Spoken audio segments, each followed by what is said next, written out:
Hello hello viewers, আসসালামু আলাইকুম। কেমন আছেন আপনারা? নিশ্চয়ই ভালো আছেন। হ্যালো হ্যালো ভিউয়ার্স, আসসালামু আলাইকুম। কেমন আছেন? নিশ্চয়ই আলহামদুলিল্লাহ সকলেই আল্লাহর অশেষ মেহেরবানিতে ভালো আছেন। হ্যাঁ, একজন আসসালামু আলাইকুম জানিয়েছেন। ওয়ালাইকুম আসসালাম। আশা করি সবাই আমাকে ঠিকমতো দেখতে এবং শুনতে পাচ্ছেন। একটু যদি জানান যে আমাকে ঠিকমতো শুনতে এবং দেখতে পাচ্ছেন কিনা।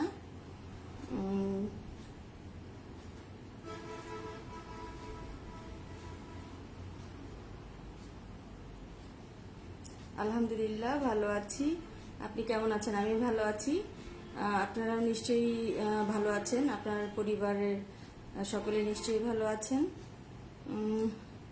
আমাকে কি ঠিকমতো শোনা এবং দেখা যাচ্ছে?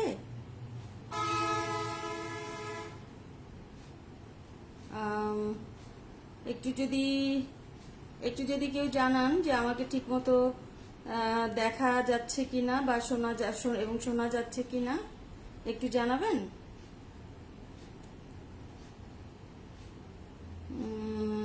দারুল ইসলাম, আসসালামু আলাইকুম আপু। ওয়ালাইকুম আসসালাম। দারুল, নিশ্চয়ই আপনি ভালো আছেন। অনেকদিন দেখা নাই, বহুদিন আগে দেখা হয়েছিল। আলহামদুলিল্লাহ সব পরিষ্কার, আলহামদুলিল্লাহ। আমি একটু পরেই আসলে আমি আপনাদের জানিয়ে রাখতে চাই যে আপনারা জানেন আমার নতুন দল জাতীয় পল্লী পার্টি জেপিপি, সেটার গঠনতন্ত্র আমি গত কয়েকদিন আগে ঈদের পরদিন জানিয়েছিলাম। তো অর্ধেকটা তো ফোনে চার্জ শেষ হয়ে গেছিল, প্লাস রাত অনেক হয়েছিল, সেজন্য বাকিটা বলতে পারিনি। তো আজকে আমি রাজনৈতিক কর্মকাণ্ড অব্যাহত রাখতে হবে। হ্যাঁ, এটাও তো একটা রাজনৈতিক কর্মকাণ্ড। এই যে আমি যে আপনাদের সামনে আজকে আমার জাতীয় পল্লী পার্টির গঠনতন্ত্র উপস্থাপনের জন্য, বাকি অর্ধেকটা উপস্থাপনের জন্য এসে আপনাদের সামনে লাইভে এসেছি, এটাও তো আমার একটা রাজনৈতিক কর্মকাণ্ড। তো ধন্যবাদ ভাইয়া, আপনি যিনি বলেছেন রাজনৈতিক কর্মকাণ্ড অব্যাহত রাখতে হবে, আপনার উৎসাহের জন্য ধন্যবাদ। সেজন্যই আপনাদের সামনে আজকে লাইভে আছি। যেহেতু এখন করোনাকালীন সময়, আর আমি গাইবান্ধাতে অবস্থান করছি প্রায় এক বছরেরও বেশি, প্রায় 2 বছরই বলা চলে। মাঝখানে 3 মাসের জন্য ঢাকায় গিয়েছিলাম। এই করোনাকালীন মহামারীতে আসলে ঢাকায় থাকা খুব ডিফিকাল্ট, যার পারিবারিক কিছু ঝামেলার কারণে আমি গাইবান্ধাতেই অবস্থান করছি। সুমন বড়ুয়া নামে একজন, সালাম আপা, কেমন আছেন? হ্যাঁ, ওয়ালাইকুম আসসালাম, ভালো আছি। আপনিও নিশ্চয়ই ভালো আছেন। আরেকজন লিখেছেন আপা আলহামদুলিল্লাহ। হ্যাঁ, আলহামদুলিল্লাহ যে কোনো ডিস্টারবেন্স হচ্ছে না। আমি আর একটুক্ষণ পরেই পার্টির গঠনতন্ত্র বাকি অর্ধেকটা আমার নতুন দল জাতীয় পল্লী পার্টির আপু আমি মুক্তাদির রহমান, কেমন আছেন? ভালো আছি ভাই মুক্তাদির, নিশ্চয়ই আপনি ভালো আছেন। দেখুন, আমরা এখন করোনাকালীন মহামারী অতিক্রম করছি, তো সবকিছুই আমাদেরকে অনলাইন ভার্চুয়ালি করতে হয়। আপা লিখেছেন অনেক শুভকামনা, ধন্যবাদ দারুল। সুমন বড়ুয়া, পল্লী বন্ধু এরশাদ স্যার, হাতে গড়া জাতীয় ছাত্র সমাজ কেন্দ্রীয় কমিটি সদস্য সুমন বড়ুয়া। হ্যাঁ, আসলে আমরা সকলেই পল্লী বন্ধুর হাতে গড়াই, কিন্তু কি করব, আমিও তো পল্লী বন্ধুর হাতে গড়া জাতীয় পার্টিতেই থাকতে চেয়েছিলাম। বর্তমান নেতৃত্বের হাতকে শক্তিশালী করে জাতীয় পার্টিকে এগিয়ে নিতে চেয়েছিলাম, কিন্তু বর্তমান নেতৃত্ব আসলে আমার মতো, আমি হয়তো তাদের মানে তাদের অভিমতে আমি বোধহয় অযোগ্য।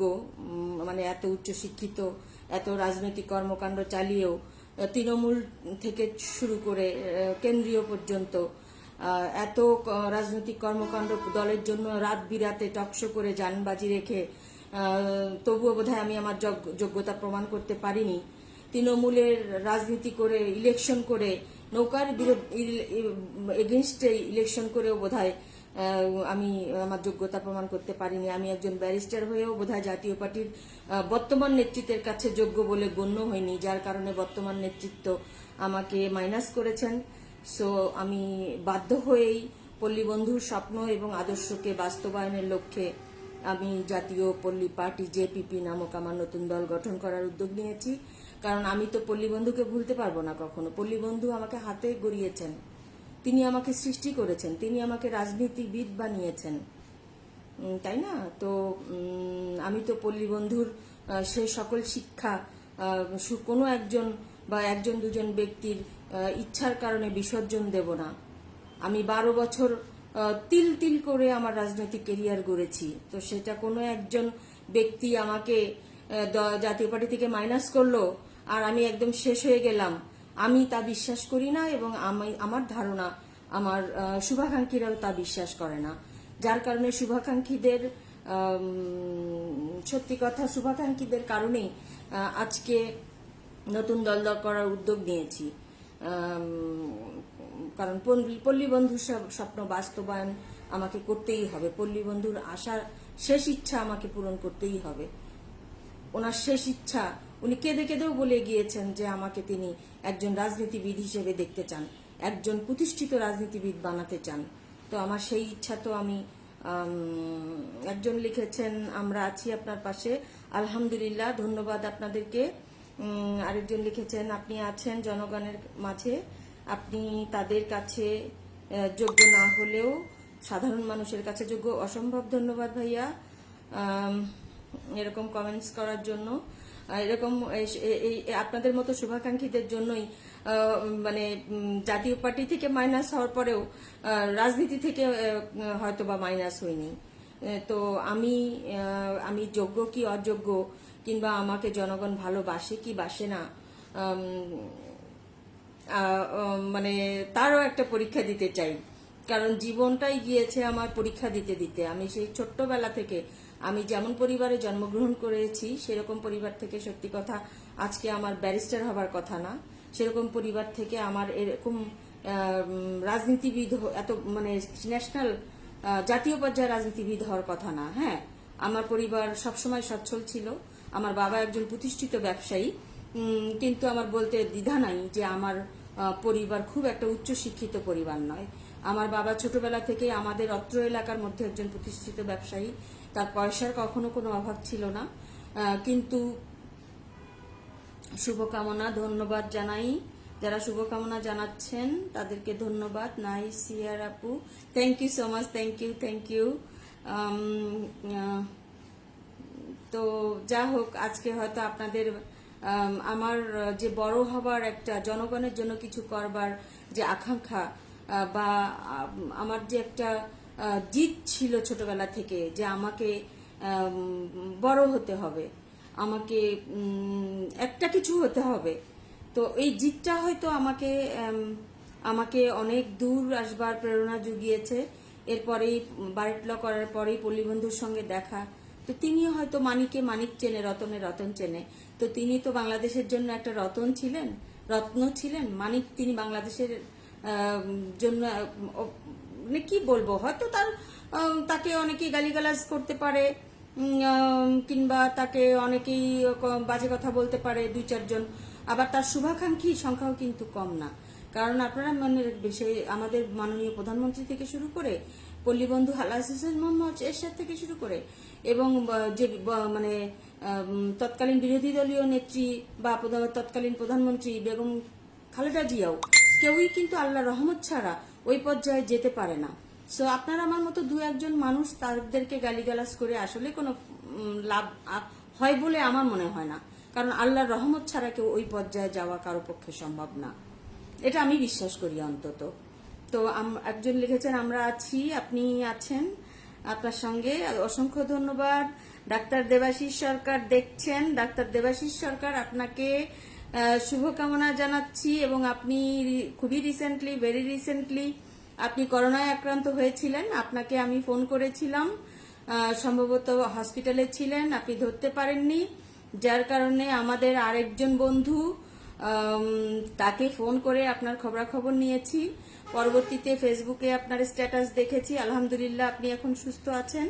তো খুবই ভালো লেগেছে, আপনার ফেসবুকের স্ট্যাটাস এত হৃদয় বিদারক ছিল যে আমি কেঁদেই ফেলেছিলাম। ঠিক আছে, আপনার জাতীয় পার্টি করবে কি বুঝতে পারলাম না, একজন কি লিখেছেন। পল্লী বন্ধু এরশাদকে সবাই ভালোবাসে, অবশ্যই পল্লী বন্ধু এরশাদকে সকলেই ভালোবাসে, আমরা সকলেই ভালোবাসি। আজকে আমি রাজনীতিবিদ হয়ে ওঠার পিছনে পল্লী বন্ধুর অবদান তো অনেকখানি, অনস্বীকার্য। পল্লী বন্ধুকে সবাই ভালোবাসে, আমি আপনি সকলেই ভালোবাসে। গুটি কয়েক মানুষ তাকে খারাপ বলতে পারে, বাজে কথা তার না বলতে পারে, দ্যাট ডাজন্ট ম্যাটার অ্যাকচুয়ালি, পাঁচ লোকে কিছু বলবেই। তো সেই জন্যই তো পল্লী বন্ধুর হাতে গড়া ডাক্তার দেবাশিস সরকার, থ্যাঙ্কস, ধন্যবাদ, আপনাকেও ধন্যবাদ। সেজন্যই আসলে নতুন দল করবার জন্য আগ্রহ প্রকাশ করেছিলাম। তো আপনারা এই গত কয়েক মাস, আমি ঘোষণা দিয়েছি প্রায় 7-8 মাস আগে, আপনারা করোনাকালীন সময়ে আমি সেরকম মানে আসলে ভার্চুয়াল ছাড়া কোনো রাজনৈতিক কর্মকাণ্ড চালানো যাচ্ছে না, কিন্তু অনলাইন কার্যক্রম যতটুকু পাচ্ছি চালাচ্ছি। এরপরে করোনা থেকে আমরা উত্তরণ হলে ইনশাল্লাহ আমি সব গুছিয়ে নিয়েছি। আশা করি আপনাদের দোয়া, আল্লাহ রহমত, আপনারা পাশে থাকলে কোনো বাধাই আটকাতে পারবে না। কারণ আমাকে এ পর্যন্ত কোনো বাধা কখনো সত্যি কথা আটকাতে পারেনি। বাধা এসেছে অনেক, প্রচুর বাধা এসেছে, অনেক বাধা এসেছে, আমি সবসময় সেগুলো ওভারকাম করেছি এবং আল্লাহ আমাকে সবই দেন, কিন্তু একটু একটু কাঁদান, একটু কেঁদে টেদে চোখের জল ঝরায় তারপরে দেন, এটা আমি মেক শিওর। তো আল্লাহ সবই দেন আমাকে, তবে একটু ধৈর্য ধরতে হয়, একটু কষ্ট করতে হয়। তো ইনশাল্লাহ হয়তো আপনাদের আশাও একদিন পূর্ণ হবে। আপু আপনার লাইভ দেখছি, ধন্যবাদ, আপনি লাইভ দেখছেন। তো অনেক কথা বললাম। করোনাকালীন সময়ে আসলে সকলেই মোটামুটি আমরা ঘরবন্দি, বা আসলে এন্টারটেনমেন্টও বলতে আসলে আমাদের এখন কিছুই নাই, শুধু করোনা করোনা করোনা। টিভি খুললেও দেখেন আর শুধু সারাক্ষণ আমরা করোনার উপরেই টকশো দেখছি, টকশো করছি, কথা বলছি। করোনা ছাড়া যেন এখন আমাদের জীবনে আর আসলেই তেমন কিছু নাই। তার মধ্যেও বাঁচতে হবে, বেঁচে থাকতে হবে আমাদেরকে। আমরা সকলে মিলে আসুন এই করোনাকালীন সময়ে, সকলে একসাথে স্বাস্থ্যবিধি মেনে ধৈর্যের ফল সুমিষ্ট হয়, ইনশাল্লাহ জয় হবে। অসংখ্য ধন্যবাদ, অসংখ্য ধন্যবাদ। আসলেই ধৈর্যের ফল সুমিষ্ট হয়, হয়তো সেজন্যই আল্লাহ আমাকে ধৈর্যের পরীক্ষা নিচ্ছেন। তা আপনাদের কি মনে হয়, আমি আমার মানে ধৈর্য ধারণ করার পরে আমি আপনার খুব ভালো একটা ভক্ত? সালাম, ওয়ালাইকুম আসসালাম, শুনে খুশি হলাম। রাগ অভিমান ভুলে আবার জাতীয় পার্টিতে আসা উচিত। আরে ভাই, আমি তো রাগ অভিমান করে দূরে সরিয়ে যাইনি, আমাকে বর্তমান নেতৃত্ব মাইনাস করেছে। আপনারা এই কথাটা কেন বুঝতে চান না? মানে আমি এতবার বলি, এতবার ফেসবুকে দেই, এতবার লাইভে বলি যে আপনাদের জ্ঞাতার্থেই বলি, আপনারা যাতে বুঝতে পারেন সেজন্যই বলি যে আমার কোনো রাগ অভিমান নাই। আমি কোনো রাগ অভিমান করে জাতীয় পার্টি ছাড়িনি, আমাকে বর্তমান নেতৃত্ব মাইনাস করেছে। কেন মাইনাস করেছে সেটা বর্তমান নেতৃত্বই বলতে পারবে। আমাকে উনি মাইনাস করেছে, তো আমি জোর করে কি করে জাতীয় পার্টি করব? আপনারা তো বুঝতে পারছেন না। আপু মাঝে মাঝে লাইভে আসবেন, ভালো হয়। হ্যাঁ ধন্যবাদ তো উৎসাহ দেবার জন্য। তো আসলে যেটা বলছিলাম যে আমি জোর করে কিভাবে জাতীয় পার্টি করব? বর্তমান নেতৃত্ব আমাকে চায় না। বর্তমান নেতৃত্ব কেন বা কি কারণে বা কি ভয়ে আমাকে মাইনাস করেছে তা বর্তমান নেতৃত্বই বলতে পারবে, সেটা তাদের ব্যাপার।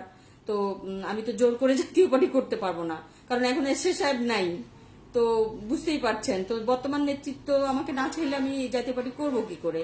আমি তো গিয়েছিলাম, আমি তো কাদের সাহেবের সারা মানে ডাকে সাড়া দিয়ে আমি সম্মেলন পর্যন্ত অংশগ্রহণ করেছিলাম। আমি স্যার মারা যাবার পরে 1 বছর আমি পার্টি অফিসের ধারে কাছেও যাই নাই, কারণ আমি তখন গাইবান্ধাতেই ছিলাম। আমি স্যারের সব ভুল আজও ভুলতে পারিনি, তখনও ভুলতে পারি নাই। আমি যার কারণে আমি পার্টি মানে আমি ঢাকাতেই যাইনি, আমি গাইবান্ধাতে ছিলাম আমার পরিবারের সাথে। কিন্তু কাদের সাহেব উনি আমাকে নিজে ডেকে নিয়ে গেলেন নিজে ডেকে নিয়ে গেলেন, বললেন যে আপনি আসেন, আপনার মতো যোগ্য নেতৃত্ব আমাদের দরকার, আপনি একজন শিক্ষিত ব্যারিস্টার মানুষ, আপনাকে লাগবে দলে, আপনি সুন্দর টকশো করেন, তৃণমূলে কাজ করেন, আপনার অনেক গ্রহণযোগ্যতা, প্লিজ আপনি আসেন। আমি ওনার ডাকে, আমি তো একটা ভালো মানুষ, আমি সকলের কথা বিশ্বাস করি, আমি ওনার ডাকে সাড়া দিয়ে আমি গেলাম প্রেসিডিয়াম মিটিংয়ে, আমি অংশগ্রহণ করলাম। তো সেখানে যা হোক, তারপরে ওনার সঙ্গে আমি কথাও বললাম, যে উনি আমাকে আশ্বাস করলেন যে অতীতে যা হয়েছে হয়েছে, আপনি আমাদের সঙ্গে থাকেন, আপনার সম্মান আপনি পাবেন, আপনার আপনার আপনার প্রাপ্য সম্মান আপনি পাবেন। কিন্তু এরপর জানি না কি হলো, আমি চাঁদাও পরিশোধ করলাম 1,60,000, যেটা কিনা পার্টির ওই সময়ের ওই সম্মেলনের জন্য। এরপরে সম্মেলন শেষে জানি না কাদের সাহেব কেন আমাকে মাইনাস করলেন, এটা কাদের সাহেবই বলতে পারবেন, আমার তো বলার কথা না। তো এখন উনি যদি না চান, তো আমি জোর করে কিভাবে জাতীয় পার্টি করব বলেন। তো আশা করি আপনারা বুঝতে পেরেছেন, এবং আমার রাগ অভিমানের কিছু নাই, আমি গিয়েছিলাম, কারণ আমি তো পল্লী বন্ধুর আমার রাজনীতি শুরু পল্লী বন্ধুর জাতীয় পার্টি দিয়ে, তো আমি কেন জাতীয় পার্টি নিজে থেকে ছাড়বো বলেন তো। তো যা হোক, আপনারা পাশে থাকেন। পল্লী বন্ধুকে ভুলতে পারবো না, এসএসআরকে ভুলতে পারবো না, তার স্বপ্ন বাস্তবায়নের জন্য যেহেতু নতুন দল গঠনের উদ্যোগ নিয়েছি, গঠনতন্ত্র সব গুছিয়ে এনেছি, এখন আনুষ্ঠানিক ঘোষণাটা বাকি এবং নিবন্ধনের জন্য আবেদন করব ইনশাল্লাহ। তো আমি বাকি অংশটা এখন লাইভে পড়বো, জাতীয় পল্লী পার্টি জেপিপির গঠনতন্ত্রের বাকি অংশটা। আশা করি আপনারা মনোযোগ দিয়ে শুনবেন, এবং যদি কোনো আপনাদের মতামত থাকে আমাকে জানাবেন কমেন্টস করে। আমি চেষ্টা করব। আবারও কি লিখেছেন, আসেন চেয়ারম্যানকে যদি ভুল বোঝানো হয়ে থাকে, তো আপনি ভুল ভাঙান ভাই, যিনি লিখেছেন চেয়ারম্যানকে ভুল বোঝানো হয়েছে, চেয়ারম্যানকে আপনি বুঝান তাহলে। আমি তো জোর করে যাব না, আর একবার তো গিয়ে অপমানিত হয়েছি তার ডাকে সাড়া দিয়ে, কত অপমানিত হব, কি প্রয়োজন? আমি তো রাস্তা থেকে উঠে আসা কেউ না যে আমি বারবার গিয়ে অপমানিত হতে যাব, কি আমার তো কোনো প্রয়োজন নাই। তো এনিওয়ে, আমি জাতীয় পল্লী পার্টি জেপিপি আমার নতুন দল, তার গঠনতন্ত্রের বাকি অংশটা পড়ছি। আপনারা যদি একটু মনোযোগের সহিত শোনেন, আমি কৃতজ্ঞ থাকব। আচ্ছা, আমি জেপিপি গঠনতন্ত্রের বাকি অংশটা পড়বার আগে আমি শ্রদ্ধা ভরে স্মরণ করছি আমাদের জাতির জনক বঙ্গবন্ধু শেখ মুজিবুর রহমানকে। এরপর আমি শ্রদ্ধা ভরে স্মরণ করছি 30 লক্ষ শহীদকে, যারা আমাদের মুক্তিযুদ্ধের সময় শহীদ হয়েছিলেন। এরপরে আমি শ্রদ্ধা ভরে স্মরণ করছি 3 লক্ষ মা বোনকে, যারা সে সময় সম্ভ্রম হারিয়ে আমাদের স্বাধীনতা দিয়েছিলেন।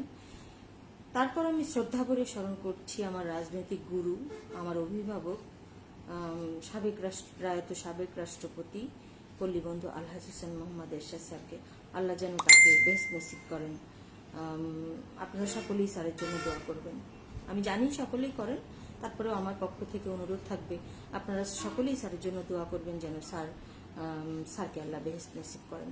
তো পড়ছি, আপনারা দেখুন বা শুনুন। আমি পড়েছিলাম জেপিপির গঠনতন্ত্রের 11 ধারা পর্যন্ত।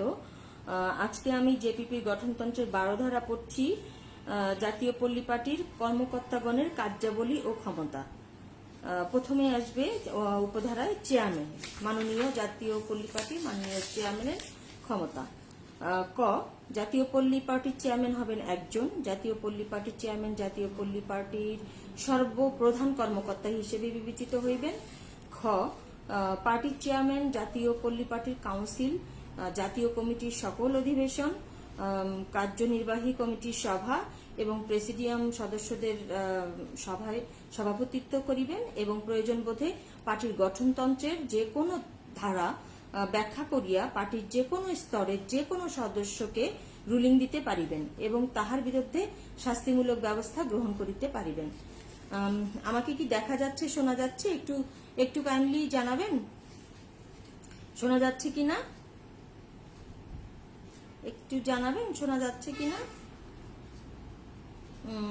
তারপর একটু জানান, একটু দয়া করে কেউ জানান যে আমাকে শোনা যাচ্ছে কিনা। আলহামদুলিল্লাহ সব ঠিক আছে, ধন্যবাদ। আচ্ছা, এরপরে আসবে গ। পার্টির প্রধান হিসেবে চেয়ারম্যান পার্টির সকল কার্যাবলী নিয়ন্ত্রণ, তদারক ও সমন্বয় সাধন করিবেন। জাতীয় কাউন্সিল, প্রেসিডিয়াম, কেন্দ্রীয় কার্যনির্বাহী কমিটি, বিশেষ কমিটি সমূহ, পার্লামেন্টারি বোর্ড, পার্লামেন্টারি পার্টি ও চেয়ারম্যান কর্তৃক মনোনীত অন্যান্য কমিটি সমূহের কার্যাবলী নিয়ন্ত্রণ, তদারক ও সমন্বয় সাধন করিবেন। ঘ। প্রয়োজনবোধে পার্টির চেয়ারম্যান তাহার ক্ষমতা অন্য যে কোনো সদস্যের উপরে ন্যস্ত করিতে পারিবেন। পার্টির চেয়ারম্যানের পরামর্শ ও নির্দেশক্রমে পার্টির মহাসচিব সভা আহ্বান না করিলে চেয়ারম্যান নিজেই কেন্দ্রীয় কার্যনির্বাহী সংসদ ও সভাপতি মণ্ডলীর সভা আহ্বান করিতে পারিবেন। চ। পার্টির চেয়ারম্যান প্রেসিডিয়ামের সাথে আলোচনা সাপেক্ষে বিষয় নির্বাচনী কমিটির সদস্যদের মনোনয়ন দান করিবেন। ছ। পার্টির চেয়ারম্যান নিজ ক্ষমতা বলে পার্টির প্রয়োজনীয় সংখ্যক উপদেষ্টা নিয়োগ করিতে পারিবেন এবং একটি উপদেষ্টা পরিষদ গঠন করিবেন। উপদেষ্টাগণ পার্টির প্রেসিডিয়ামের পরবর্তী পদমর্যাদা ভোগ করিবেন। উপদেষ্টাগণের মতামতের সুপারিশ হিসেবে বিবেচিত হইবে। যদি পার্টির চেয়ারম্যান প্রয়োজন মনে করেন তবে উপদেষ্টাগণ জাতীয় পল্লী পার্টির যে কোনো সিদ্ধান্ত গ্রহণের ক্ষেত্রে ভোট প্রয়োগ করিতে পারিবেন। ঝ। চেয়ারম্যানের অনুপস্থিতিতে জ্যেষ্ঠতার ক্রমানুসারে প্রেসিডিয়ামের একজন সদস্য সভায় সভাপতিত্ব করিবেন। গুড নিউজ ফুপ্পি, ধন্যবাদ ধন্যবাদ। আচ্ছা, জাতীয় পল্লী পার্টির গঠনতন্ত্রের ধারা 13, ভারপ্রাপ্ত চেয়ারম্যান। জাতীয় পল্লী পার্টির ভারপ্রাপ্ত চেয়ারম্যান হবেন একজন। খ। পার্টির চেয়ারম্যানের দীর্ঘ সময়ের অনুপস্থিতি অথবা চেয়ারম্যানের শারীরিক ও মানসিক অসুস্থতাজনিত কারণে চেয়ারম্যান পার্টির প্রেসিডিয়ামের একজন সদস্যকে পার্টির ভারপ্রাপ্ত চেয়ারম্যান হিসেবে মনোনীত করিতে পারিবেন এবং মনোনীত ভারপ্রাপ্ত চেয়ারম্যান প্রেসিডিয়ামের সংখ্যাগরিষ্ঠের মতামতের ভিত্তিতে দায়িত্ব পালন করিবেন। ধারা 14, প্রেসিডিয়াম। ক। জাতীয় পল্লী পার্টির প্রেসিডিয়াম সংখ্যা হইবে 21 জন। খ। পার্টির চেয়ারম্যান পার্টির প্রেসিডিয়াম সদস্যগণকে মনোনীত করিবেন। গ। প্রেসিডিয়াম পার্টির প্রধান ও সর্বোচ্চ নীতি নির্ধারণী ফোরাম হিসেবে বিবেচিত হইবে। ধারা 15, মহাসচিব। জাতীয় পল্লী পার্টির জেপিপির গঠনতন্ত্রের ধারা 15, মহাসচিব। ক। জাতীয় পল্লী পার্টির মহাসচিব হইবেন একজন। খ। পার্টির মহাসচিব পার্টির প্রধান কর্মসচিব হিসেবে গণ্য হইবেন। গ। মহাসচিব পার্টির চেয়ারম্যানের সাথে আলোচনা সাপেক্ষে কেন্দ্রীয় কার্যনির্বাহী কমিটি, জাতীয় কমিটি, প্রেসিডিয়াম ও অন্যান্য সভা আহ্বান ও আলোচ্য বিষয় নির্ধারণ করিবেন। তারপর আছে ঘ। ঘ। মহাসচিব বিভাগীয় সম্পাদক মণ্ডলীর সদস্যকে বিভাগীয় কার্যাবলী সম্পাদন করিবার জন্য উপদেশ ও আদেশ দিতে পারিবেন। মহাসচিব প্রতি মাসে অন্তত একবার সম্পাদক মণ্ডলীর সভা আহ্বান করিবেন এবং সভায় বিভাগীয় কার্যাবলীর অগ্রগতি সম্পর্কে আলোচনাপূর্বক সিদ্ধান্ত গ্রহণ করিবে। তবে চূড়ান্ত সিদ্ধান্তের ভার পার্টির চেয়ারম্যানের উপর ন্যস্ত থাকিবে। চ। মহাসচিব জাতীয় পল্লী পার্টির ত্রিবার্ষিক জাতীয় কাউন্সিলে পার্টির ত্রিবার্ষিক ও বাৎসরিক রিপোর্ট পেশ করিবেন। ছ। পার্টির চেয়ারম্যানের নির্দেশক্রমে তিনি জাতীয় কাউন্সিল ও কেন্দ্রীয় কার্যনির্বাহী কমিটির সভা পরিচালনা করিবেন। শুনতে পাচ্ছেন ভিউয়ার্স? আমাকে শুনতে পাচ্ছেন? দেখতে পাচ্ছেন?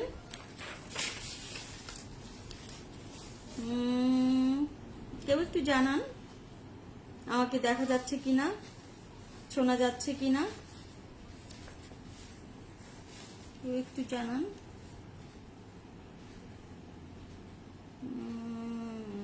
জি, শোনা যায়। ঠিক আছে, ধন্যবাদ। জ। মহাসচিব প্রেসিডিয়াম কর্তৃক গৃহীত, শোনা যাচ্ছে আপা, ওকে, ঠিক আছে।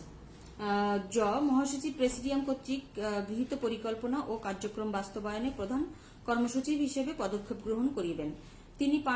ঝ। তিনি পার্টির চেয়ারম্যানের সাথে আলোচনার সাপেক্ষে পার্টি নিবন্ধনের সত্ত্বাদি পরিচালনা সম্পর্কে নির্বাচন কমিশনকে অবহিত করণে দায়িত্ব পালন করিবেন।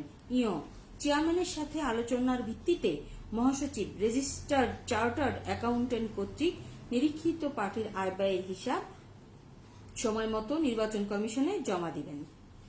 ট মহাসচিব পদাধিকার বলে প্রেসিডিয়ামের সচিব হিসেবে দায়িত্ব পালন করিবেন।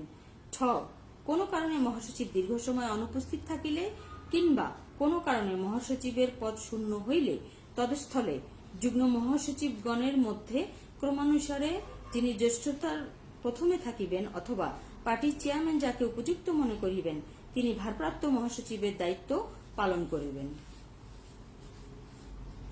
জাতীয় পল্লী পার্টি জেপিপির গঠনতন্ত্রের ধারা 16 যুগ্ম মহাসচিব ও সাংগঠনিক সম্পাদক। ক জাতীয় পল্লী পার্টি ম্যাডাম ফলোয়াররা কি কমেন্ট বুঝতে পারছি না, সব ঠিক আছে, ওকে, ধন্যবাদ। ক জাতীয় পল্লী পার্টির যুগ্ম মহাসচিব 8 জন এবং সাংগঠনিক সম্পাদক 8 জন। খ যুগ্ম মহাসচিব ও সাংগঠনিক সম্পাদক নিজ নিজ বিভাগের কার্যাবলী সম্পাদন করিবেন, সেই সাথে সারা দেশে পার্টির কার্যাবলী সম্বন্ধেও অবহিত থাকিবেন। গ স্ব বিভাগের কার্যক্রম ও অগ্রগতি সম্পর্কে সম্পাদক মণ্ডলীর মাসিক সভায় মহাসচিবের নিকট রিপোর্ট হস্তান্তর করিবেন। ঘ বিভিন্ন বিভাগের দায়িত্বপ্রাপ্ত যুগ্ম মহাসচিবগণ ও সাংগঠনিক সম্পাদকগণ নিজ নিজ বিভাগের নির্বাচনী অঞ্চলভিত্তিক এলাকা ও উপজেলা সমূহের সাংগঠনিক কাঠামোর বিন্যাস, পার্টির কর্মসূচি বাস্তবায়ন ও অন্যান্য বিষয়ে নিয়মিত কার্যক্রম তদারকি করিবেন। কেমন আছেন? একজন লিখেছেন ভালো আছি, দেখতেই পাচ্ছেন, আলহামদুলিল্লাহ আপনাদের সামনে লাইভে আছি। সো নিশ্চয়ই আপনারাও ভালো আছেন। দেশব্যাপী জাতীয় পল্লী পার্টির জনসমর্থন কমিটি নিয়ে কিছু ভাবলেন কি? অবশ্যই আপনারা যারা দায়িত্বপ্রাপ্ত মেসেঞ্জারে সারাক্ষণ SMS করতেছেন তাদেরকে তো অনেক আগেই নির্দেশনা দিয়েছি সময় মতো সকলের কাছ থেকে জনসমর্থন এবং কতটুকু কার্যক্রম এগোলো বা কমিটির কি কতটুকু এগোলো সেগুলো এখন কালেক্ট করা শুরু হবে। তো আশা করি যারা লিখেছেন বিভিন্ন সময়ে আছি ম্যাডাম আপনার সঙ্গে থাকবো, তারা নিজ নিজ দায়িত্ব পালন করবেন। আর আপনাকে তো জেলা কমিটি করতে হবে, শক্তিশালী করতে হবে, উপজেলা কমিটি শক্তিশালী করতে হবে, অবশ্যই নেতাকর্মীদের আপদ বিপদে থাকতে হবে, অবশ্যই ডেফিনেটলি জেলায়। আর নেতাকর্মীদেরও উচিত জাতীয় শুধু ম্যাডাম থাকবো বললে হবে না, আপা থাকবো সাথে বললে হবে না, নেতাকর্মীদেরকেও আন্তরিকতার সাথে কাজ করতে হবে এবং আশা করি যারা যে দায়িত্বটা নিয়েছেন বা নেবেন তারা সেটা যথাযথভাবে পালন করবেন। আচ্ছা, জাতীয় পল্লী পার্টি জেপিপির গঠনতন্ত্রের ধারা 17 বিভাগীয় সম্পাদক বৃন্দ। জাতীয় পল্লী পার্টির বিভাগীয় সম্পাদক থাকিবেন 20 জন।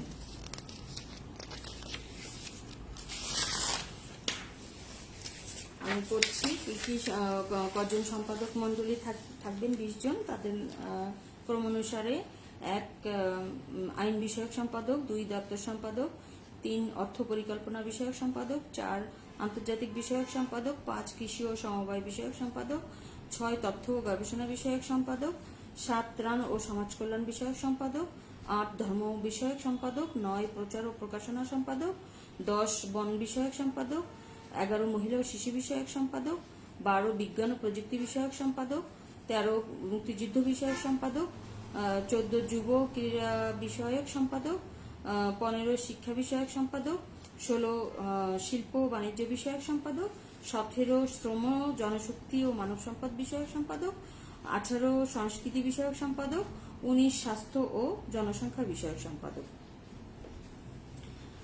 খ বিভাগীয় সম্পাদক মণ্ডলীগণ পার্টির চেয়ারম্যান, মহাসচিব এবং কেন্দ্রীয় কার্যনির্বাহী কমিটি, জাতীয় কমিটি ও জাতীয় পল্লী পার্টির কাউন্সিলের সিদ্ধান্ত, নির্দেশ ও উপদেশ কার্যকর করিবেন। গ বিভাগীয় সম্পাদক মণ্ডলীগণ নিজ নিজ বিভাগের গুরুত্বপূর্ণ সমস্যার জন্য কার্যনির্বাহী কমিটির সভা আহ্বানের প্রয়োজন মনে করিলে পার্টির মহাসচিবকে উক্ত সমস্যার বিষয়ে অবগত করিয়া সভা আহ্বানের জন্য অনুরোধ করিতে পারিবেন। ঘ জাতীয় পল্লী পার্টির প্রত্যেক কাউন্সিল সভায় বিভাগীয় সম্পাদক মণ্ডলীগণ মহাসচিবের রিপোর্টের মাধ্যমে তাহাদের নিজ নিজ বিভাগের কার্যাবলীর অগ্রগতি সম্পর্কে কাউন্সিলগণকে অবহিত করিবেন। আলহামদুলিল্লাহ, খুব ভালোভাবে দেখা ও শোনা যাচ্ছে, ধন্যবাদ আপনাকে।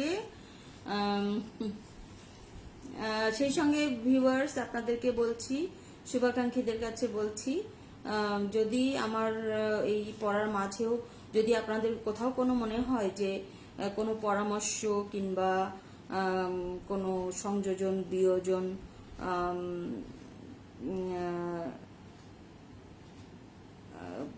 যদি করতে হয় তো আশা করি আপনারা কমেন্টসের মাধ্যমে জানাবেন।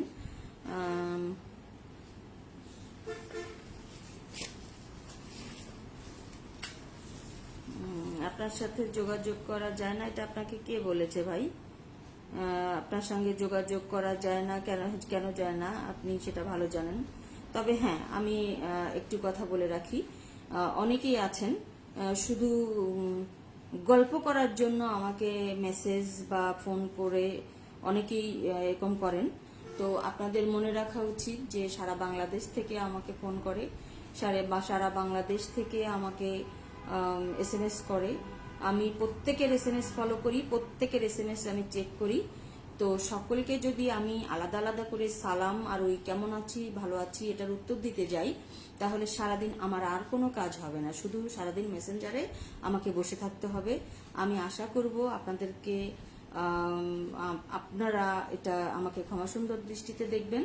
যদি কোনো, আমি বারবার ইতিপূর্বে বলেছি, যদি কোনো প্রয়োজনীয় কথা থাকে আপনারা SMS করুন, মেসেঞ্জারে SMS করুন, ডাইরেক্ট SMS-ও করতে পারেন, ডাইরেক্ট ফোনেও SMS করতে পারেন, মেসেঞ্জারেও SMS করতে পারেন। যদি কোনো প্রয়োজনীয় গুরুত্বপূর্ণ কথা থাকে আমি অবশ্যই প্রয়োজনীয় গুরুত্বপূর্ণ কথার উত্তর দিই। কিন্তু যদি শুধু সালাম বিনিময় আর কেমন আছি ভালো আছি এটা যদি আমি উত্তর দিতে চাই প্রত্যেককে আলাদা করে, এটা একদম অসাধ্য একটা কাজ। আপনাদেরকে একটু বোঝবার জন্য অনুরোধ করছি এটা, কারণ আমাকে তো শুধু একজন SMS করেন না কিংবা একজন ফোন করেন না, সারাদিন হাজার হাজার SMS মেসেঞ্জারে হাজার হাজার শত শত ফোন আসে। তো আপনাদেরকে আমি ক্ষমাই চেয়ে নিচ্ছি এই অপারগতার কারণে, কারণ যদি শুধু আমি সারাদিন মেসেঞ্জারের উত্তর দিতে থাকি আমার আর কোনো কাজ হবে না, সত্যি কথা। তো আমি আবারও বলছি, আপনাদেরকে অনুরোধ করছি, সবিনয়ে অনুরোধ করছি, আপনাদের যদি কোনো গুরুত্বপূর্ণ কথা থাকে, গুরুত্বপূর্ণ থাকে, জানবার থাকে, বলবার থাকে, আপনারা আমাকে মেসেঞ্জারে মেসেজ করতে পারেন, ডাইরেক্ট মেসেজও করতে পারেন। আশা করি বুঝতে পেরেছেন। আর অনেকেই শুধু গল্প করবার জন্যও ফোন দেয়। তো আমি যদি শত শত মানুষের সাথে শুধু সারাদিন গল্প করবার জন্যই ফোন নিয়ে বসে থাকি, তো আমি বাকি কাজ করব কখন বলেন আপনারা? তো আপনারা আশা করি বুঝতে পারবেন, ক্ষমা সুন্দর দৃষ্টিতে দেখবেন। আচ্ছা, আমি আবারও পড়ছি। জাতীয় পল্লী পার্টি জেপিপির গঠনতন্ত্রের ধারা 18, যুগ্ম সাংগঠনিক সম্পাদক। ক, জাতীয় পল্লী পার্টির যুগ্ম সাংগঠনিক সম্পাদক হবেন 8 জন। খ, তাহারা নিজ নিজ বিভাগীয় সাংগঠনিক সম্পাদককে তাহার দায়িত্ব পালনে সহযোগিতা করিবেন। গ, যদি সাংগঠনিক সম্পাদক ও যুগ্ম সাংগঠনিক সম্পাদকের মধ্যে কোনো সাংগঠনিক বিষয়ে মতভেদের সৃষ্টি হয়, তাহা হইলে সংক্ষুব্ধ ব্যক্তি তাহা কমিটির চেয়ারম্যান অথবা মহাসচিবকে তাহা লিখিতভাবে জানাইবেন। ঘ, কোনো কারণে সাংগঠনিক সম্পাদক দীর্ঘ সময় অনুপস্থিত থাকিলে কিংবা পার্টির চেয়ারম্যান চাইলে যুগ্ম সাংগঠনিক সম্পাদক ভারপ্রাপ্ত সাংগঠনিক সম্পাদককে দায়িত্ব পালন করিবেন। আচ্ছা, জেপিপির গঠনতন্ত্রের ধারা 19, যুগ্ম বিভাগীয় সম্পাদক। ক, জাতীয় পল্লী পার্টির যুগ্ম বিভাগীয় সম্পাদক হইবেন 8 জন। 1, যুগ্ম বিভাগীয় দপ্তর সম্পাদক। 2, যুগ্ম বিভাগীয় প্রচার ও প্রকাশনা সম্পাদক। 3, যুগ্ম বিভাগীয় আইন সম্পাদক। 4, যুগ্ম শিক্ষা সম্পাদক। 5, যুগ্ম তথ্য ও গবেষণা বিষয়ক সম্পাদক। 6, যুগ্ম বিজ্ঞান ও প্রযুক্তি বিষয়ক সম্পাদক। 7, যুগ্ম আন্তর্জাতিক বিষয়ক সম্পাদক। 8, যুগ্ম অর্থ ও পরিকল্পনা বিষয়ক সম্পাদক। 9, যুগ্ম মহিলা ও শিশু বিষয়ক সম্পাদক। জাতীয় পল্লী পার্টির নামটা দেয়া ঠিক হয়নি কেন ভাই? কেন ঠিক হয়নি আপনি একটু জানাবেন, কেন ঠিক হয়নি? যার যার অভিমত থাকতেই পারে, ভালো মন্দ যেটাই হোক না কেন থাকতেই পারে, কিন্তু আপনি কি একটু জানাবেন যে জাতীয় পল্লী পার্টির নামটা কেন দেয়া ঠিক হয়নি? তাহলে হয়তো আমরা বুঝতে পারবো। আচ্ছা, নির্বাহী সদস্য, ধারা 20, নির্বাহী সদস্য, জাতীয় পল্লী পার্টির নির্বাহী সদস্য 26 জন। 21, উপদেষ্টা পরিষদ। ক, জাতীয় পল্লী পার্টির একটি কেন্দ্রীয় উপদেষ্টা পরিষদ থাকিবে। মেসেঞ্জারে যোগাযোগ করে, ভাই মেসেঞ্জারে যোগাযোগ এই জন্যই করতে হবে কারণ এখন করোনাকালীন সময়ে আপনাকে আমার কাছে ডেকে আমি আপনার জীবনও ঝুঁকিপূর্ণ করতে পারবো না, আমার নিজের জীবনও ঝুঁকিপূর্ণ করতে পারবো না। আপনাকে বুঝতে হবে আমরা একটা কালীন করোনা মহামারী পার করছি। তো সম্ভবত আপনি আপনার ভুলগুলো আশা করি শুধরে নেবেন। মেসেঞ্জারে কেউ দল চালায় না, এটা বুঝতে হবে যে এটা একটা করোনাকালীন সময়। এই সময় মাননীয় প্রধানমন্ত্রী থেকেই ভার্চুয়ালি দেশ চালাচ্ছেন, আর সেখানে তো আমার একটা নতুন দল, এটা তো আপনাকে বুঝতে হবে। যেখানে স্বয়ং মাননীয় প্রধানমন্ত্রী ভার্চুয়ালি দেশ চালাচ্ছেন, তো আপনাকেও আপাতত জাতীয় পার্টির সঙ্গে কাজ করতে, জাতীয় পল্লী পার্টির সঙ্গে কাজ করতে হলে ভার্চুয়ালি করতে হবে। কারণ আমি কাউকে ডেকে কারো জীবন এই মুহূর্তে বিপন্ন করতে পারবো না, ঠিক আছে?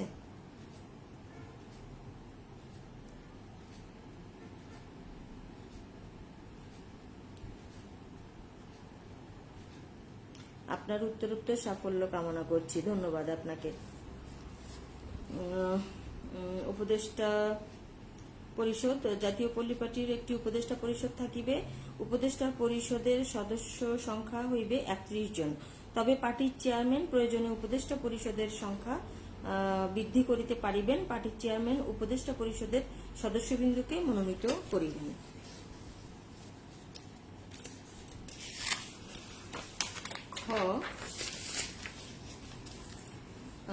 খ, উপদেষ্টা পরিষদের সদস্যগণ 3টি বিষয়ে মনোনীত হইবেন: 1 রাজনৈতিক, 2 সামাজিক, 3 অর্থনৈতিক। গ, উপদেষ্টা পরিষদ পার্টির থিঙ্ক ট্যাঙ্ক হিসেবে বিবেচিত হইবে। জাতীয় ও আন্তর্জাতিক প্রেক্ষাপট বিবেচনার বিষয়ে উপদেষ্টা পরিষদ বিভিন্ন বিষয়ের উপর পার্টির করণীয় সম্পর্কে পার্টির চেয়ারম্যানকে পরামর্শ দিবে।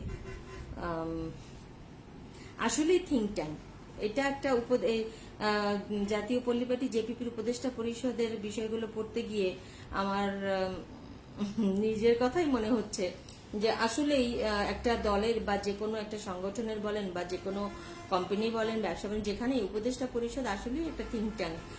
কারণ আমি নিজে জানি যে আমি আমাদের প্রাণপ্রিয় নেতা, আমাদের রাজনৈতিক গুরু পল্লীবন্ধু আলহাজ হোসেন মোহাম্মদ এরশাদ স্যারের রাজনৈতিক উপদেষ্টা ছিলাম।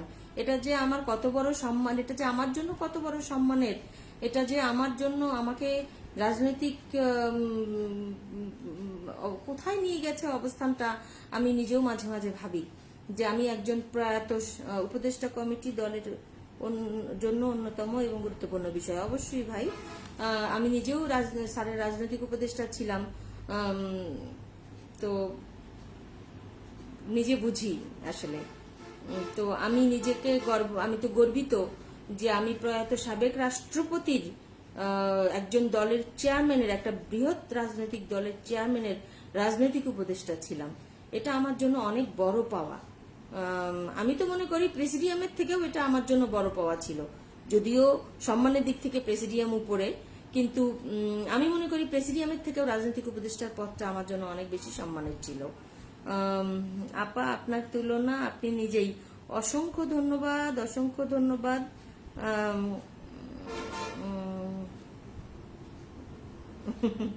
একজন লিখেছেন নতুন দল তৈরি করতে আপনাকে একটু প্রথম কষ্ট করতে হবে, তাহলেই সাফল্য অর্জন হবে ইনশাল্লাহ। অসংখ্য ধন্যবাদ ভাই।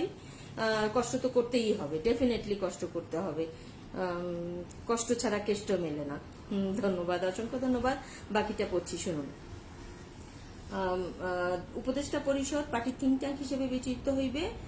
জাতীয় ও আন্তর্জাতিক প্রেক্ষাপট বিবেচনায় নিয়ে উপদেষ্টা পরিষদ বিভিন্ন বিষয়ের উপর পার্টির করণীয় সম্পর্কে পার্টির চেয়ারম্যানকে পরামর্শ দিবে।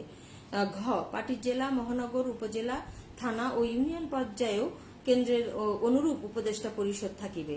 তবে এসব পর্যায়ে উপদেষ্টা পরিষদের সংখ্যা হইবে 15 জন। পার্টির চেয়ারম্যানের অনুমতিতে উপদেষ্টা পরিষদের যে কোনো সদস্য উপদেষ্টা পরিষদের সভা আহ্বান করিতে পারিবেন। জাতীয় পল্লী পার্টির জেপিপির ধারা 22, কোষাধ্যক্ষ। জাতীয় পল্লী পার্টির একজন কোষাধ্যক্ষ থাকিবেন। ক, খ জাতীয় পল্লী পার্টির তহবিল ও সংরক্ষণ এবং পার্টির আয় ব্যয়ের হিসাব রাখিবেন। গ তিনি পার্টির তহবিল পার্টির চেয়ারম্যানের নির্দেশ অনুযায়ী চেয়ারম্যানের কর্তৃক নির্ধারিত ব্যাংকে জমা রাখিবেন। ঘ তিনি পার্টির চেয়ারম্যানের নির্দেশে পার্টির মহাসচিবের নিকট হইতে লিখিত রসিদ পাইয়া যথাযথ কর্তৃপক্ষকে অর্থ প্রদান করিবেন। তিনি পার্টির চেয়ারম্যানের নির্দেশে পার্টির মহাসচিবের পরামর্শে পার্টির বাৎসরিক বাজেট প্রণয়ন করিবেন এবং মহাসচিবের দ্বারা উহা সত্যায়িত করিয়া লইবেন। চ তিনি অর্থনৈতিক লেনদেনের বিষয়ে পার্টির নিকট দায়বদ্ধ থাকিবেন।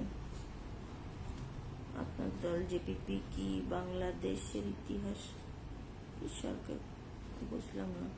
বাংলাদেশের ইতিহাসে সবচেয়ে সফল রাষ্ট্রনায়ক পল্লীবন্ধু হুসেন মোহাম্মদ এরশাদের আদর্শ বাস্তবায়নের লক্ষ্যে গঠিত হবে। অবশ্যই আমি প্রথম দিন যেদিন ঘোষণা করেছিলাম এবং প্রথম দিন যেদিন আমি আমার দলের গঠনতন্ত্র পড়েছিলাম, আমি সেটা শুরুতেই বলেছি, আজকেও বলেছি যে আমার দলের মূল লক্ষ্যই হচ্ছে প্রয়াত সাবেক রাষ্ট্রপতি পল্লীবন্ধু আলহাজ হুসেন মোহাম্মদ এরশাদ স্যারের স্বপ্ন ও লক্ষ্য বাস্তবায়ন করা।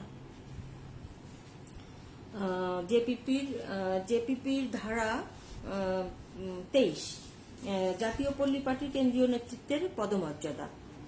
1 চেয়ারম্যান 1 জন, 2 প্রেসিডিয়াম সদস্য 21 জন, 3 মহাসচিব 1 জন, উপদেষ্টা মণ্ডলী সদস্য 31 জন, যুগ্ম মহাসচিব 8 জন।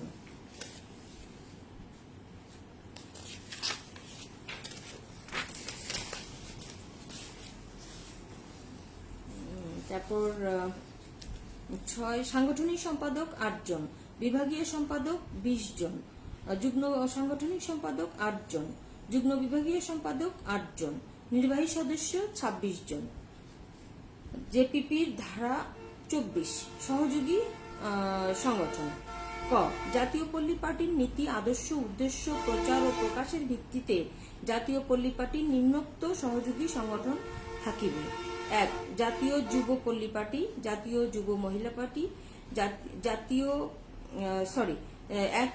যুব পল্লী পার্টি, 1 জাতীয় পল্লী মহিলা পার্টি, 3 জাতীয় পল্লী স্বেচ্ছাসেবক পার্টি, 4 জাতীয় পল্লী কৃষক পার্টি, 5 জাতীয় পল্লী শ্রমিক পার্টি, 6 জাতীয় পল্লী সাংস্কৃতিক পার্টি, 7 জাতীয় পল্লী আইনজীবী পরিষদ, 8 জাতীয় পল্লী চিকিৎসক পরিষদ, 9 জাতীয় পল্লী প্রকৌশলী পরিষদ, 10 জাতীয় পল্লী অনলাইন পার্টি, 11 জাতীয় পল্লী পেশাজীবী পরিষদ, 12 জাতীয় পল্লী ছাত্র সমাজ।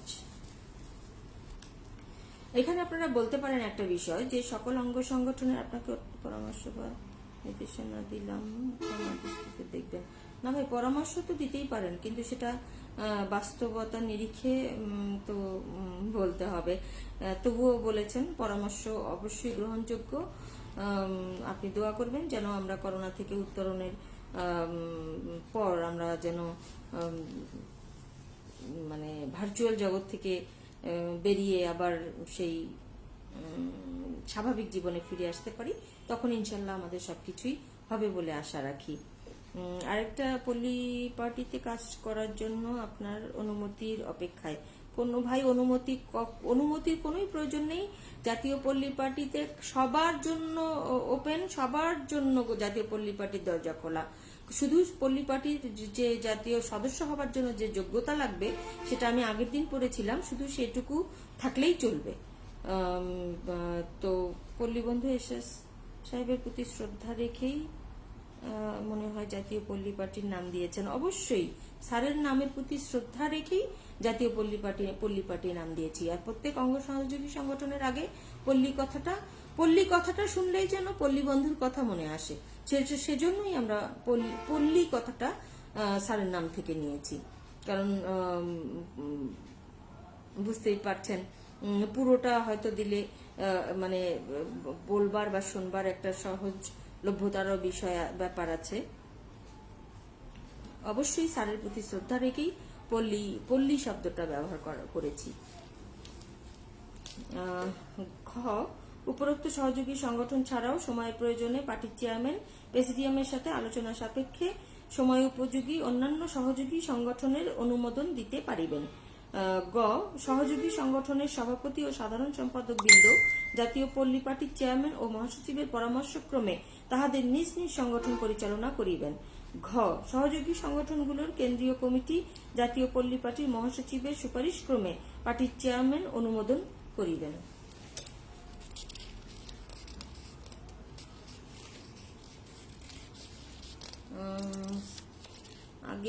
আগের দিনের লাইভে বুঝতে পারলাম না কি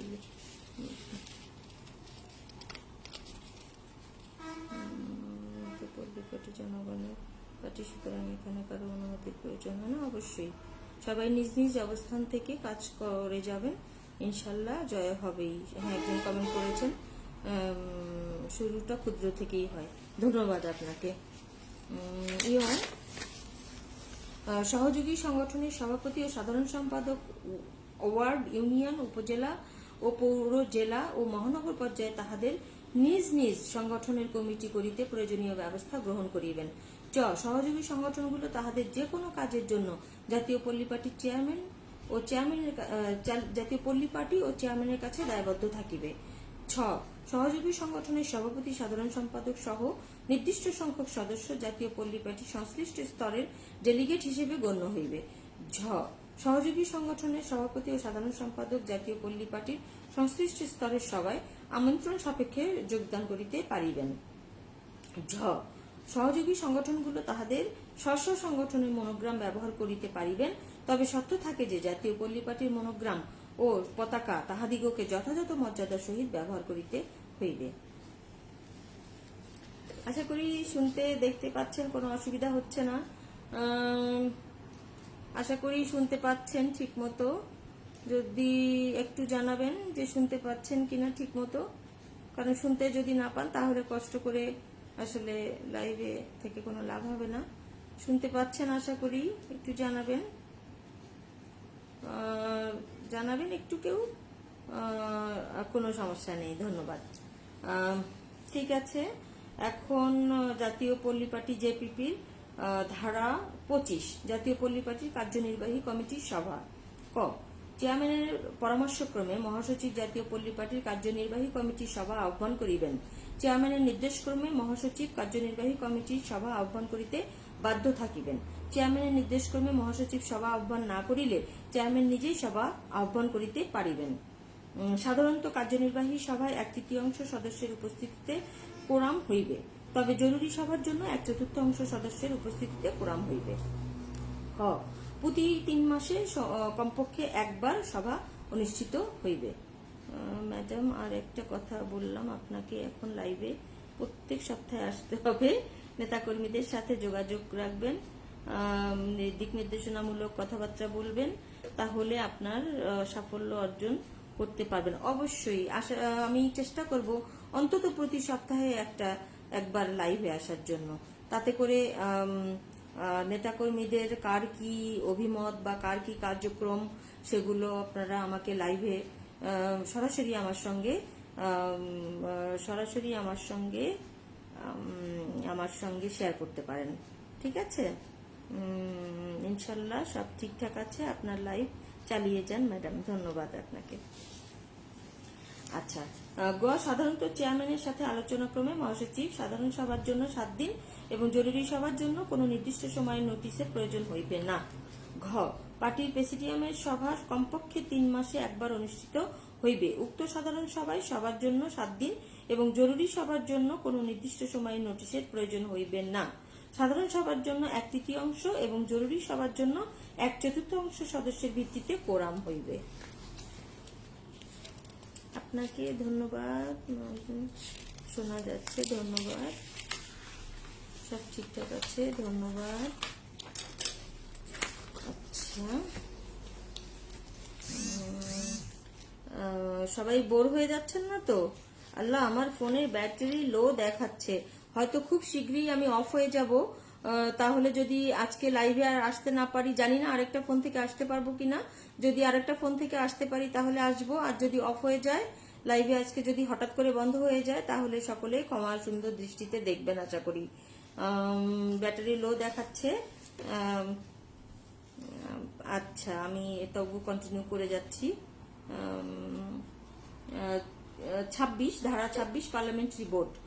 ক, জাতীয় পল্লী পার্টির একটি পার্লামেন্টারি বোর্ড থাকিবে, যাহার সদস্য সংখ্যা হইবে 9 জন। খ, পার্লামেন্টারি বোর্ড জাতীয় সংসদ নির্বাচনের জন্য পার্টির পক্ষ হইতে প্রার্থী মনোনীত করিবে। গ, পার্টির চেয়ারম্যান ও মহাসচিব পদাধিকার বলে এই বোর্ডের চেয়ারম্যান ও সদস্য সচিব হইবেন। ঘ, পার্লামেন্টারি বোর্ডের বাকি 7 জন সদস্য প্রেসিডিয়ামের সদস্যবৃন্দের মধ্য হইতে জ্যেষ্ঠতার ভিত্তিতে নির্বাচিত হইবে, কিন্তু সেক্ষেত্রে বিভাগীয় প্রতিনিধিত্ব নিশ্চিত করিতে হইবে। বিভাগীয় কোঠা পূরণের জন্য পার্টির চেয়ারম্যান সদস্য সংখ্যা বৃদ্ধি ও জ্যেষ্ঠতা ভঙ্গ করিতে পারিবেন। পার্লামেন্টারি পার্টি নির্বাচন সম্পর্কিত যাবতীয় কার্য সম্পন্ন করিবেন। বোর্ডে নির্বাচনী কর্মসূচি ও নির্বাচন পরিচালনা